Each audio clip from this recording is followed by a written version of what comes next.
morning, everyone. Good morning. Just days ago, I was proud to sign the Protect Illinois Communities Act banning the sale and distribution of assault weapons, high-capacity magazines, and rapid-fire switches. And here we are, once again, celebrating the signing of another piece of nation-leading legislation.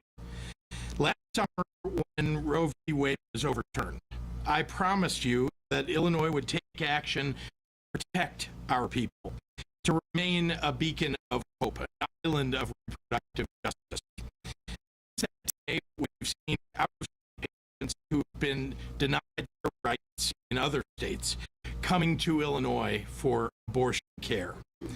Our clinics have been doing their best to serve people seeking to exercise their rights, but they've been overwhelmed.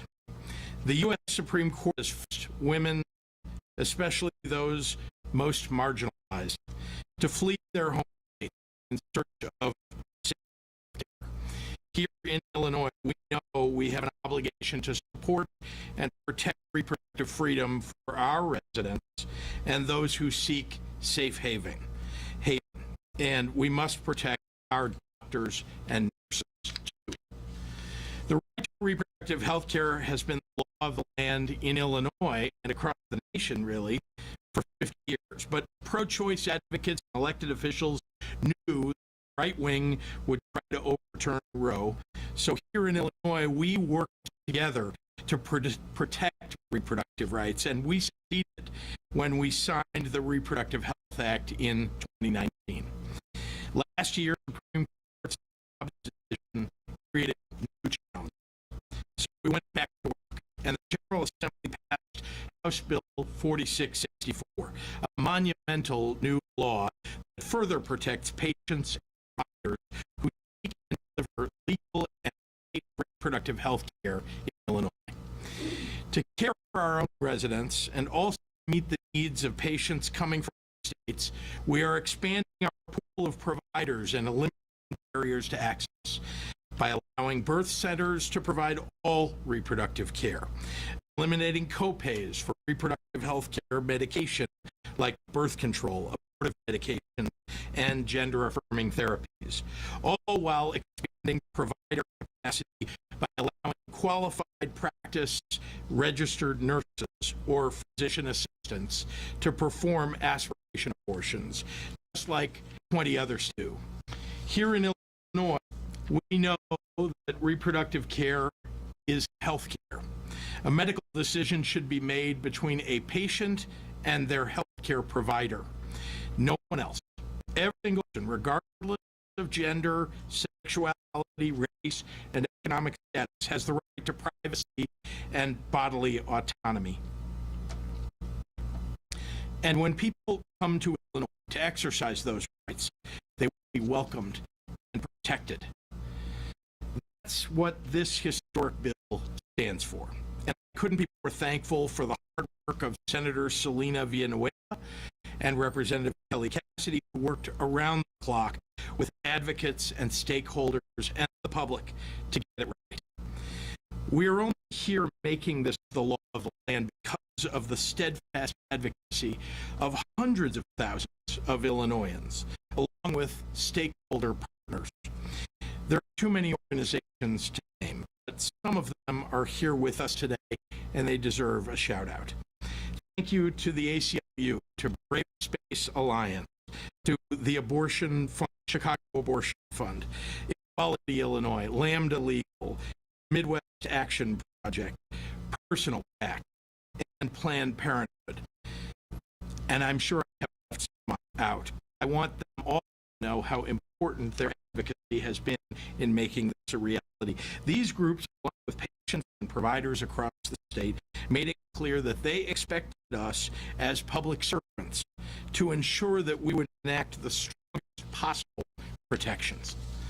I ask you all to take a moment to reflect upon the war that is being waged on women's bodies by the zealots on the right, and how brave and unafraid all of you have been. You have proven that here in Illinois, we will never back down in the battle to protect reproductive justice. With that, it is my sincere pleasure to turn it over to one of the fiercest advocates I know, Senator Selena Villanueva.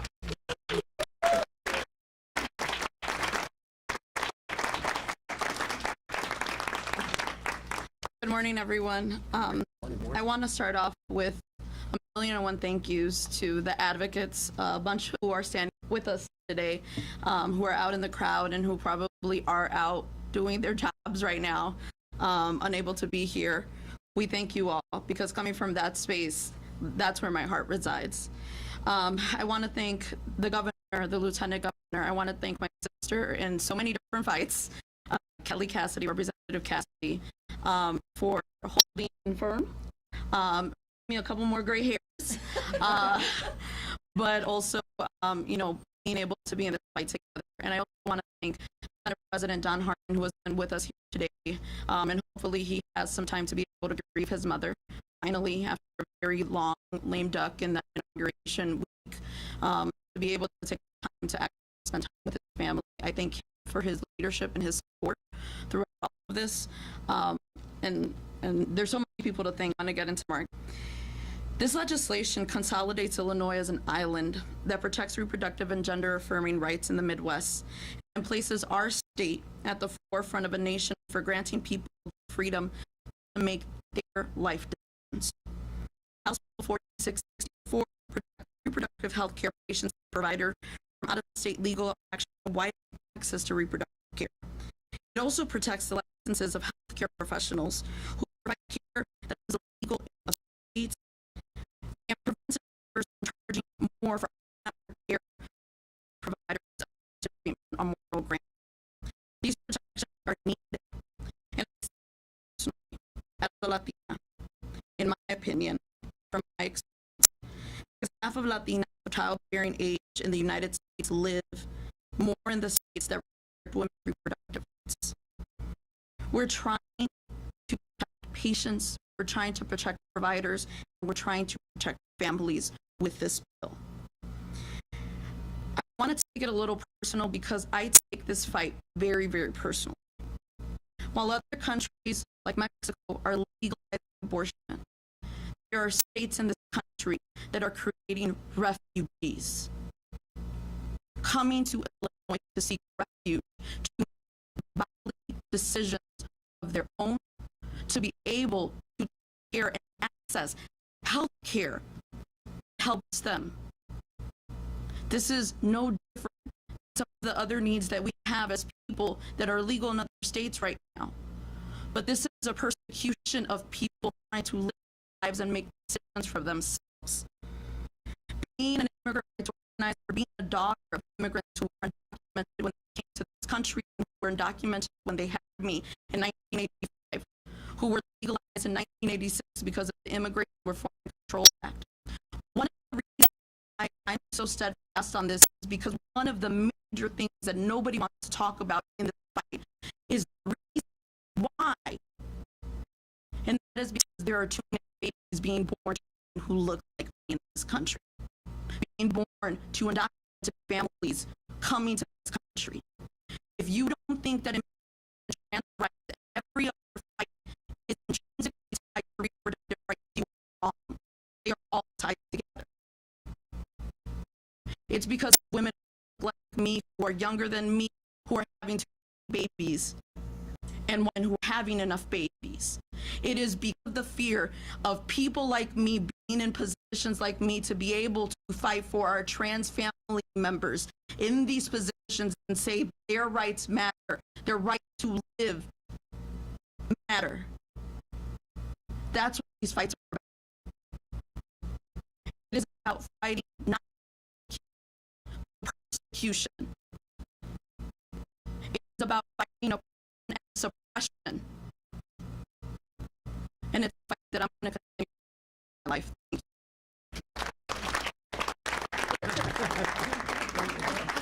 Let me introduce the woman who likes to give me gray hairs, and we're going to have pink hair eventually together. I was going to offer. Yeah.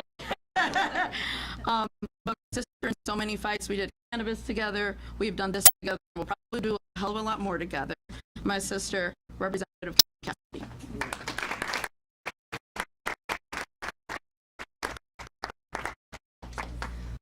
Good morning.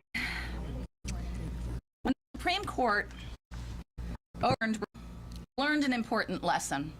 Doesn't matter how long you've anticipated a punch in the gut, it still hurts. We all came together on that day too. Many of us were together.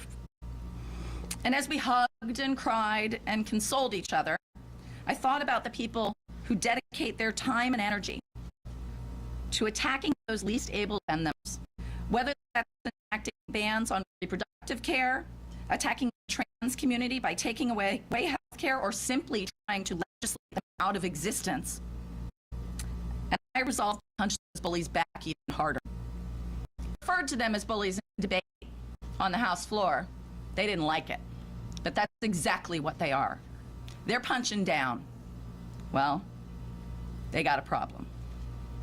Folks, this is the first of those punches, but certainly not the last. Soon after the decision, Speaker Welch announced the formation of working groups, including the Reproductive Rights and Adoption Decision Working Group. Mr. Speaker, thank you for entrusting this work to such a dedicated and focused group of worker bees. These legislators showed from dozens of stakeholders, including folks on the receiving end of daily punches in other states. To my oldest son, Josh, who's here today, this is where I start to lose it. He wouldn't be here but for access to the full spectrum of reproductive health care. Thank you for tolerating all of the weekend meetings, the vacation meetings, the endless talk about this topic at the dinner table, and you, brothers, so very, very much. Thank you to the members of the Dobbs Working Group, former leaders Greg Harris and LaToya Greenwood, Representatives Dagmar Avlar, Lakeisha Collins, Terry Howard, Margaret Croak, Anna Moeller, and Ann Williams, some of whom couldn't be here today.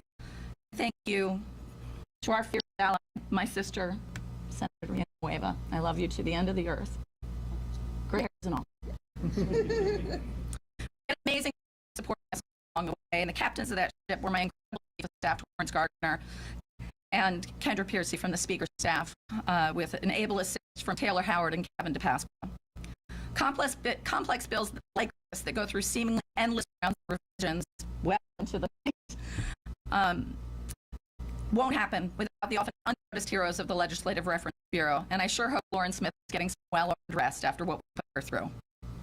And I would be remiss if I didn't shout out the folks who joined us to lend their expertise all summer long, from Governor Pritzker's staff and Attorney General Raoul's brilliant team. And finally, the real heroes are the folks who are showing up every day and finding a way to help meet the ever-increasing demand for services, usually simultaneously facing attacks from protesters seeking to interfere with patients' access to care. I'm going to edit the list to try to make sure we don't repeat people. So, in addition to Planned Parenthood, the independent abortion providers we met with, Dr. Rob Garofalo and the team at Lurie Children's, the practical support groups that are here today, and others who are facilitating connecting out-of-state patients with resources and care. And we owe a debt of gratitude to the advocates like the ACLU of Illinois, Lambda Legal Space, Quality Illinois, AIDS Foundation of Chicago, Howard Brown Health, the Illinois State Medical Studies Association, and others who brought their expertise to bear to work out complex solutions to unprecedented challenges. And this is the first step of what I fear will be a long journey. As legislatures reconvene across the country, we will have to respond to new ways that states will come up with to attack patients and providers. We have to build our capacity to advance for care in both the reproductive and gender-affirming care spaces. We have to continue to seek solutions to protect the privacy of patients through examining our privacy and retention laws. This is the fight of my life. I was born across state lines because my mother was denied the care she needed at the Catholic Hospital in New Jersey. My 6 siblings were born because they wouldn't give her the hysterectomy her doctor recommended due to the complications from her late in life pregnancy. So I was born in Philadelphia. Our mission is clear. If you want to come after people seeking care or care providers, if your mission is to torment trans kids and their families, you're going to have to get through all of us first. Yeah.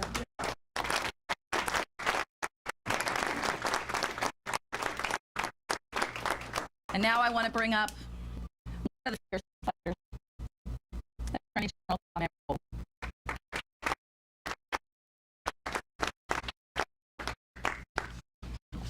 Thank you. Governor Pritzker, thank you for bringing us together. Thank you for your leadership. You're off to a great start on this. By heart, you set the bar high for the next 3 years, 361 days. Speaker Welch and to Senate President Harmon, who's not here, capacity to manage caucuses to achieve what you achieved over last week is something that is underappreciated. Thank you. Representative Cassidy and Senator Villanueva, when you said you did Canada together, I wasn't invited to the party. Thank you for the countless of hours you spent over the course of the last several months, and thank you for including our staff and allowing us to let our expertise recognize Karen Bass-Ehler, who really did hard work on this. Since the Dobbs decision, states around the country began severely restricting access to abortion and in some cases criminalizing it. This has led to a dramatic increase in the numbers of out-of-state patients seeking reproductive care here in Illinois. This bill allows us to respond to the need for care by expanding our base. While Illinois providers and support networks have stepped up, anti-choice states to expand the reach of their reproductive policies beyond their own borders. They want to ignore our sovereignty and pass laws that allow reach into Illinois and instill fear, access to abortion, and punish patients and providers. As a result, out-of-state patients who see in Illinois and their providers fear legal repercussions when they return home. We also know that these states won't stop at abortion. Access to essential health care like contraceptives, HIV treatment, and gender-affirming care are also at stake. These are attacks on a very personal and private health care decision. No health care provider should fear losing their license or providing safe and legal services. And no person should fear that their private information will be weaponized against them. Providers, patients, and their support deserve safety and protection provided. Today, we send a strong message that here in Illinois, we will use every legal tool we have to defend bodily autonomy. At this point, I want to bring Bennett. Hi everyone, my name is Kadeen Bennett. I'm the Director of Advocacy and Intergovernmental Affairs with the ACLU of Illinois. And I'm really proud to stand here with Governor Pritzker and the other champions of essential Illinois. 6 months ago, the United States Supreme Court ruthlessly stripped away the recognized right to abortion, overruled Roe v. Wade, and in states to criminalize reproductive and gender-affirming health care. Now we have states banned or try to ban. In this atmosphere, attacks are aimed at banning, limiting gender-affirming care in states across the country. We know that despite claims of wanting to return these issues to states, the people behind these attacks will not just stop this in their own states. They will prevent people traveling to other states for local health care and punish the professionals in Illinois who provide this care. Lawmakers, advocates, and residents in Illinois have to ensure that in this state, people can make their own healthcare decisions. In 2017, we passed House Bill 40 to ensure that the fall of Roe would not trigger old abortion restrictions in the state. In 2019, we passed the Reproductive Health Act that firmly established reproductive health care as a fundamental right. And House Bill 4864 adds another layer to the law in Illinois, protecting those who receive and provide reproductive and gender-affirming health care in the state. we will not let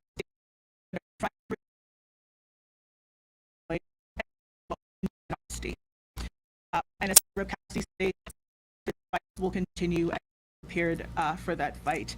We want to thank you, Governor Pritzker, Attorney General Raul, Senator Harman, Speaker Welch, Senator Villanueva, Representative Cassidy, and all of the members of Reproductive Health Care Endowment Group leaders of this act. And we also want to thank you all, especially the Governor, the Senate President, and the Speaker, for taking the time over the last several months to hear from people directly impacted by the fallout from the Dobbs decision, to understand that the current landscape in Illinois, the criminal law to protect the greatest extent possible and be effective as soon as possible. And also the Dobbs working group, there are lots of calls for a special session, and appreciating the time it took to craft a law that would work for as many people as possible. Thank you very much, and I'm going to introduce Moni.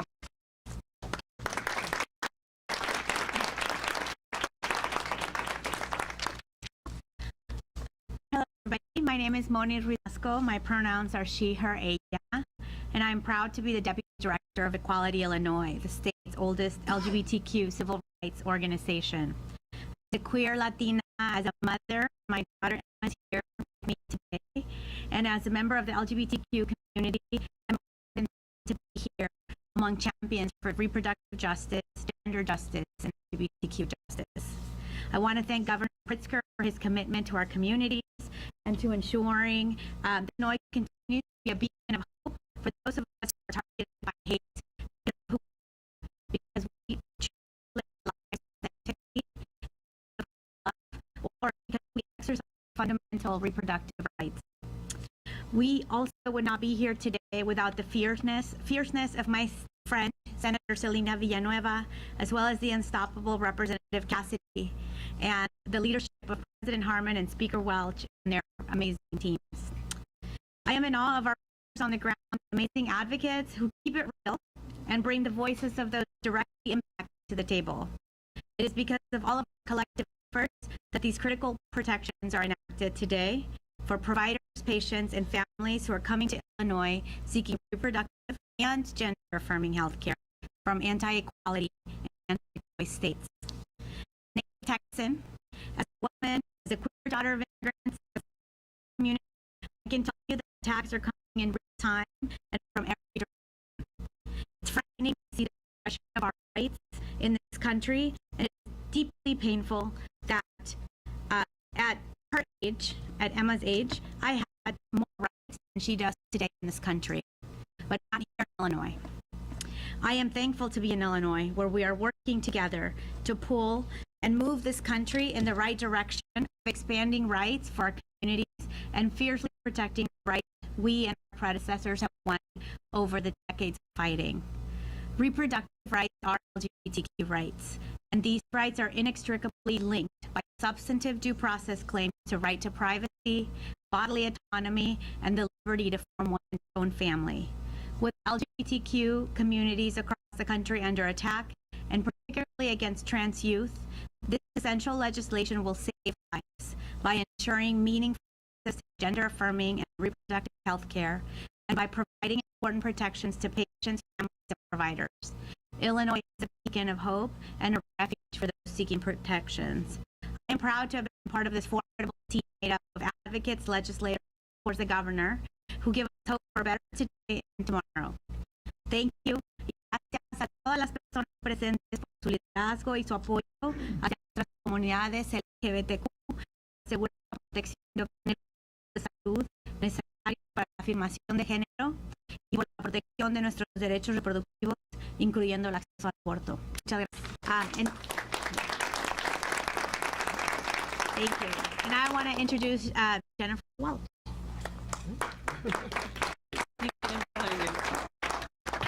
Hi, I'm Jennifer Welch, the President and CEO of Planned Parenthood Illinois Action, and my pronouns are she, her.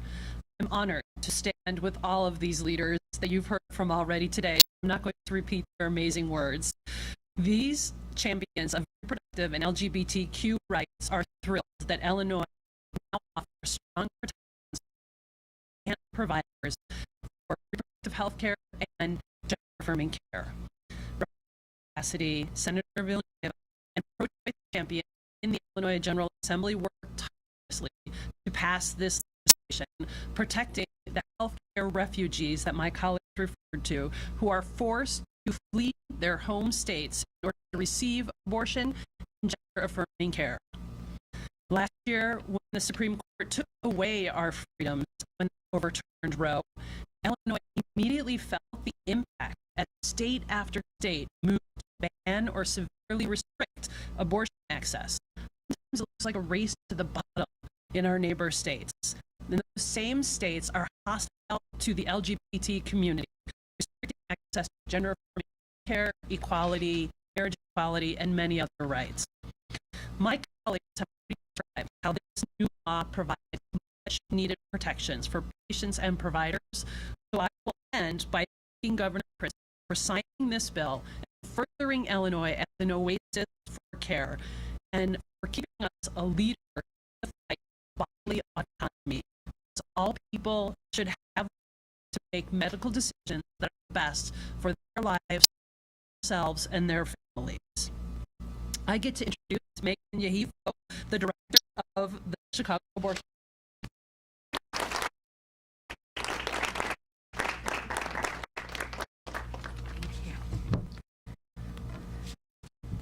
Good morning.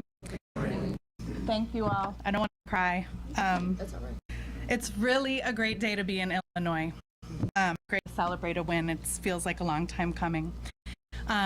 Representing the Chicago Abortion Fund, Illinois State Abortion Fund supports people across the Midwest in their own state. We provide individualized case management to our callers, working alongside them to finish every step of the way, no matter the barrier, the cost, circumstance. In 2022, we heard from over 7,000 people and attempted to support every single one. 7% of the out-of-state Chicago Abortion Fund callers we heard from this year were coming to clinics here in Illinois for care. They came from 40 different states and 2 different countries. Illinois has long been a regional access point due to many of the acts described here prior to this really difficult year. And Illinoisians know that it's our responsibility to care for people who are unable to access essential, common, life-saving, and life-affirming health care in their own communities. The people of Illinois know this inherently. That's why we've supported the lawmakers and leaders behind me today. We're a little over 2 weeks out from the 50th anniversary of Roe versus Wade. And in Illinois, we've known for a long time that Roe was never enough, that it left people out, that it did not guarantee access to an abortion, and that our families and communities need so much more. In Illinois, abortion is not just a legal right, it's healthcare. Healthcare that's covered by Medicaid because of the organizers, activists, and lawmakers. It's protected by our state constitution, and today it's healthcare that Illinois continues to resource and expand. It's not political. With the passage of the Patient and Provider Protection Act, Illinois once again leads the charge to destigmatize and protect the right to basic reproductive health care and to care for people who need to access that care, no matter who they are or where they're from.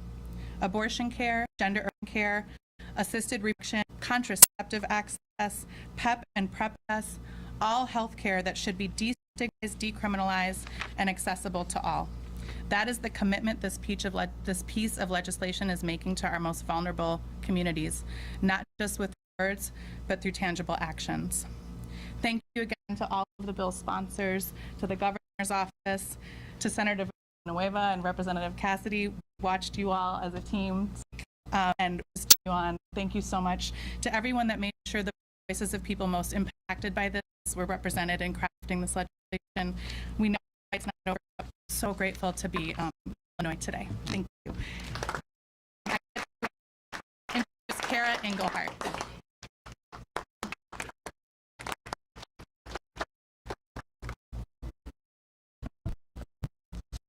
Good afternoon. My name is Kara Engelhardt. I'm an attorney here at Legal in Chicago. Transgender people, especially young trans and non-binary people, and their health providers and their parents are under assault across the country. In Texas, we stand up our court fighting a governor and an attorney general who have weaponized state child welfare agencies to investigate families and healthcare providers for child abuse, simply for providing medically necessary gender-affirming care to adolescents. In other states like Arkansas and Alabama have criminalized medical providers and parents for providing care. And right now, people who need reproductive health care, including abortion, are facing attacks across the country. These ugly and hateful threaten to reach across state borders and impact Illinois families and health providers. But as a result of the leadership of Governor Pritzker, Speaker Welch, Senator Harmon, Rep. Cassidy, Senator Villanueva, and of countless advocates and allies, including the HABS Decision Working Group, Illinois, through this legislation, now provides a safe haven for families and healthcare providers. We at Lambda Legal are immensely grateful for the incredible work that went into this law and to the elected officials and advocates who recognized the intrinsic and inseparable link between reproductive freedom and LGBTQ+ rights. Neither can be adequately defended or progressed without the other. This legislation should serve as an example to other states on how we work together to provide and protect our freedoms and enact robust protection for trans people and abortion rights. We'll continue the fight in courts of the country to protect trans youth and to obtain access to abortion. The patients and providers here in Illinois will now enjoy protection from attacks on our health care. We thank you. I'd like to introduce Strategic Partnerships at Howard Brown, Shannon Lynn Parker.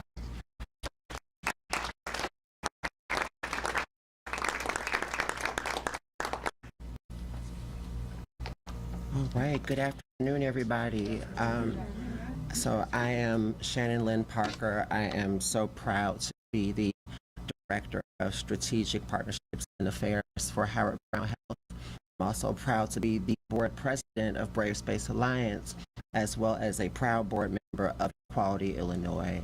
So I, just like a lot of you here today, stand appreciative to the state legislature and Governor Pritzker for sending a reverberating message that Illinois is a safe haven, allowing people to safely and legally access necessary and life-saving reproductive care and gender-affirming care that they can no longer access in their home states. In the wake of the devastating Supreme Court decision, more and more states have taken action to ban abortion and restrict access to comprehensive reproductive care. Additionally, threats to undermine and restrict access to gender-affirming care are on the rise in multiple states. House Bill 4664 enshrines reproductive care is health care, gender-affirming care is health care, and above all, health care is a human right. The bill also protects medical providers from out-of-state legal action to prosecute them for providing reproductive or gender-affirming care. Across the state of Illinois and beyond, 30,000 patients a year seek Howard Brown Health for essential, quality, individualized affirming care, which includes access to reproductive and LGBTQ+ care. It is essential to patient care that our healthcare providers are able to provide life-saving treatment without the threat of punishment, harassment, and retribution. Members of the legislature and Speaker, we thank you for enacting this law to protect medical providers and people across our country. Thank you all so much, and I'd like to introduce Speaker Welch.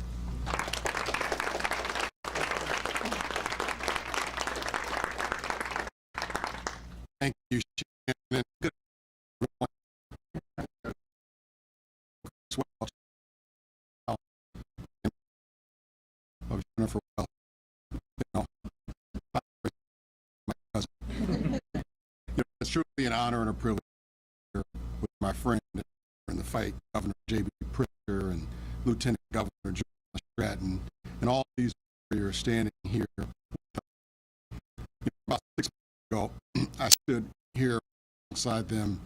Many of named colleagues, and together we mourned a dark day in our nation's history.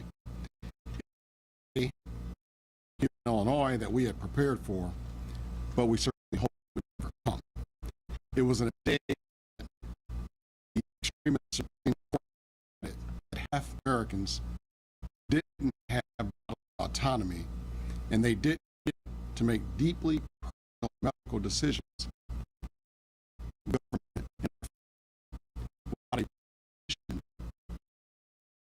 with their own bodies. But it was also on that day that I stood here, Pritzker, Senate President Don Harmon, Representative Cassidy, Representative Croak, and Representative Collins, and Representative Avalar, and so many of my colleagues in the General Assembly who have been champions in this for a very long time. And we promised that in Illinois we would go back. We make that our mantra. We won't go back. We will not go back. As I said to go at our inauguration of the General Assembly, in Illinois, we trust women. Today, tomorrow, every day. We take away a person's ability to choose. We are taking away the rights to equality, dignity, and respect for privacy. I'm proud to stand here alongside these champions who've made it their mission to protect patients and providers. But I gotta tell you, I'm especially thankful for our resident badass in the House, Representative Kelly Cassidy. She is truly one of the fiercest advocates I've ever known. And I will tell you, putting her together with the rest of our House Adopt Decision Working Group, we were unstoppable. And I knew we were going to get the job done. Thank you, Representative Cassidy. They've spent months negotiating and meeting with stakeholders to ensure we had sound policy that made Illinois a safe haven in the Midwest. And that's exactly what we are. But if I'm being honest, a little bittersweet, we stand here celebrating our progress here in Illinois. We know that there are so many people who are ready to take away these in other places. Look at what's happening in Washington, D.C. this week. Look at what's happening with the Republican-controlled House and 20 extremists in charge of our House of Representatives. We know that they take away rights at any given moment. And since that tragic day in June of 2022, 14 states have already completely banned abortion care, and many others passed laws severely restricting it. In 2023, people are being forced to travel thousands of miles to receive medical care. Miscarriages and ectopic pregnancies have been turned into life-threatening experiences, and young girls are being forced to bear children their abuse. That's wrong. It's not just breaking. It's unacceptable, it's wrong, and it's inhuman. But that's why the fight continues. We know our Supreme Court has laid out a blueprint for rights they plan to take next. But we're ready here in Illinois. Count on that. I know that to be true because people right here who surround me, because of the people sitting out here in the audience, like Terry Cosgrove and Percy, like my general counsel who's working day all night, Kendra Piercy. There's so many people involved in this fight to make sure these rights stay protected. We will work together to fight for dignity and equality for people. Oh, we're going to hand in this policy, and thank you for your persistence and dedication to get this right. At this time, I am truly honored to introduce to you my friend, former colleague in the House, a true champion, partner, our dynamic Lieutenant.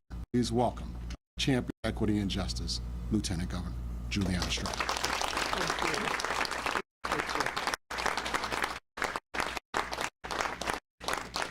Good morning, everyone. I'm Lieutenant Governor Juliana Stratton, and I use she, her pronouns. Thank you so well for warm introduction and for your leadership for the people of Illinois. And thank you, Governor Pritzker, for your steadfast commitment to acting decisively when Illinoisans' health and well-being is under threat. In the interest of time, I also want to thank everyone who stands with us in this fight for reproductive rights, including members of the General Assembly who ensured Illinois made an oasis with the passage of this act, especially the bill's sponsors, Representative Kelly Cassidy and Senator Selena Villanueva. And so I just want to take a moment to just and thank you especially for being such a powerful voice and representative of women of color in this fight. Thank you to all of you, as well as Attorney General Kwame Raoul and all the providers and advocates on the lines, protecting access to care for all. Your tireless efforts for people in Illinois and for people seeking care in our state, because we're often the only place they come to. Your role is small, so important right now. We are committed to being with you, to continuing to take decisive action that makes it clear Illinois is a safe haven for all. That's why we're here today. The Patient Provider Protection Act is about self-determination, for people to be in control of their own health care, for healthcare professionals to be able to do their jobs and not be punished for it. The attacks on access to abortion, the fear-mongering and barriers to critical health care for LGBTQ+ individuals, this is a concerted effort to strip people of their autonomy, to take away the right to make decisions about our bodies and well-being, and we are not going to stand for it. Most urgent of all, this is about trying to force our most vulnerable to suffer in silence. In fact, in so many ways, clear that it's the cruel, that's the point. But in Illinois, we listen to you. We proudly stand with you so your voices are heard, so your needs are met, and we will fight for and with you. We welcome you with arms, and we put our foot when others attempt to criminalize providers who answer the call to deliver care, or parents who decide what is best for their and futures. While others try to turn back on progress, we recognize that our way forward is together, in lockstep with our LGBTQ+ community, with women and girls from all backgrounds, rural and urban regions, and with our neighbors in states who are experiencing consequences of law policies that take away their fundamental rights. As we all prepare to celebrate Dr. Martin Luther King Jr.'s birthday this weekend, and everyone, including those who do not support the bill, post their quote, their favorite Dr. King quote. I want to close with a quote from his life partner, Coretta King, a civil rights warrior in her own right. She said these words: "Freedom and justice cannot be parceled out in pieces to suit political. I don't believe you can freedom for one group of people and deny it to others." In Illinois, today we recommit to reproductive freedom and justice for all. Thank you. And with that, I am thrilled to invite the governor to come forward and sign the Patient and Provider Protection Act.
Happy to take any questions from members of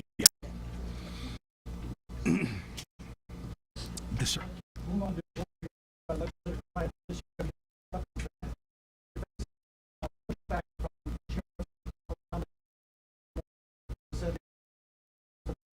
Perhaps you and perhaps the general comment on what can be done to solve that and how you intend to address sheriffs.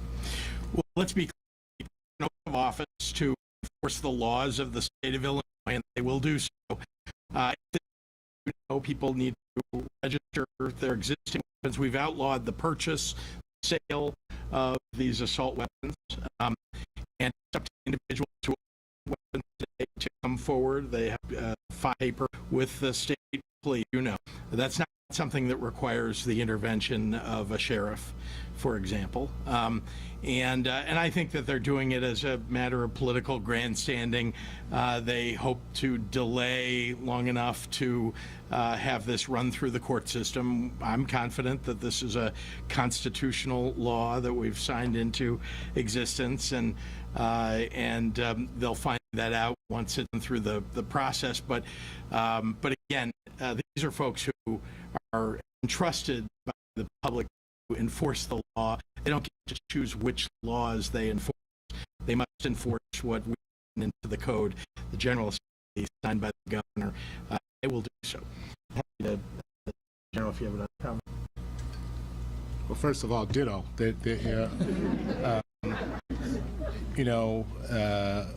I, as Attorney General, I get to weigh into my legislators as to what our opinion is on sheriffs. Have a sheriff station. They have an opportunity to do the same. But once the legislature passes legislation and attaches his signature to the law of the land, that they have the duty that they've sworn an oath to enforce. We'll say also that as law enforcement agencies, they have in jurisdiction as well. So if they don't do their jobs, there are other people available to do the job.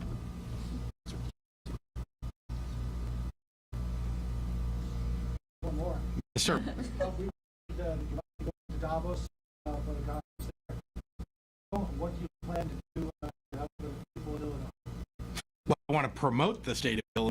Very pleased and honored to be invited to go to the World Economic Forum, just as I did last year, as you know, to COP26 to promote climate and equitable jobs. While I'm in Davos, I'll be meeting with national leaders here from the United States, but also international leaders, and promoting commerce for the Illinois, as well as the ideas that have really come from the state of Illinois that I think others may want to follow. The conference made of leaders. You one day to be on that stage as president. The fifth largest state in the United States. We're already on the world stage. All